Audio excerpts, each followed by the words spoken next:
गौरेला पेंड्रा मरवाही से कांग्रेस जिला प्रवक्ता वीरेंद्र सिंह बघेल ने विष्णु देसाई सरकार पर बड़ा आरोप लगाया है। वे कहते हैं यह सरकार किसान विरोधी है और किसानों को जानबूझकर परेशान कर रही है।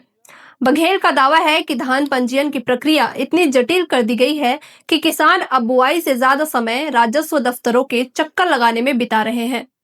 कई किसान धान पंजीयन करवा तो लेते हैं, लेकिन उनके खेत का रकबा कम कर दिया जाता है, यानी खेती की जमीन कम दिखा दी जाती है।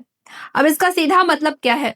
रकबा कम तो धान खरीद कम, यानी किसान अपने पूरे धान को 3100 रुपए प्रति क्विंटल के समर्थन मूल्य पर नहीं बेच सकते।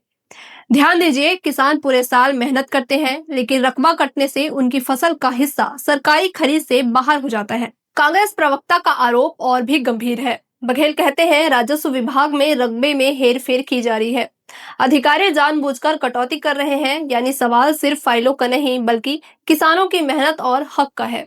देखिए, जो बीजेपी की सरकार है छत्तीसगढ़ में, वो किसान विरोधी सरकार है और इतना जटिल पंजीयन बना दिया है जिसको किसान पूरा ही नहीं कर पा रहा है।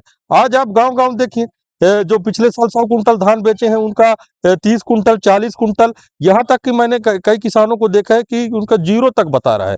तो ये सरासर गलत कर रही है, किसानों का धान नहीं खरीद रही है और इसकी नीयत नीति में खोट है और निश्चित तौर पर किसान परेशान है।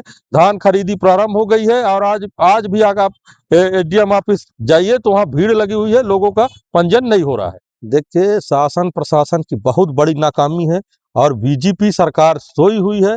किसान बेचारे परेशान हैं। मैं अभी स्वयं एसडीएम ऑफिस गया था, वहाँ बहुत लंबी कतार में भीड़ लगी हुई है और मुझे नहीं लगता कि कल तक हो पाएगा और किसान धान खरीदी नहीं कर पा रहे हैं। लेकिन न यहाँ पर अधिकारी कोई ध्यान दे रहे हैं, न प्रशासन ध्यान दे रही है, न सरकार के द्वारा कोई फरमान आ रहा है। मैं निश्चित तौर से कहना चाहता हूँ कि किसान शोषित है, पीड़ित है और ये सरकार से परेशान है। नहीं, ऐसा नहीं है, रकबा काट दिया जाता है, ऐसा नहीं है। किसान के खेतों में हम लोग 2-3 स्तर पे सत्यापन करते हैं। पहले तो डीसीएस होता है और जहाँ पर डीसीएस नहीं होता वहाँ पर मैनुअली गिरदावरी भी होता है। और उसके बाद भी अगर मतलब नहीं हो पाता तो हम लोग भौतिक सत्यापन के रूप में पटवारी को भी हम लोग लास्ट राउंड में सत्यापन करवा रहे हैं। अगर उसमें धान है तो बिल्कुल उसका धान भौतिक रूप से सुधर जाएगा, वो संशोधन हो जाएगा।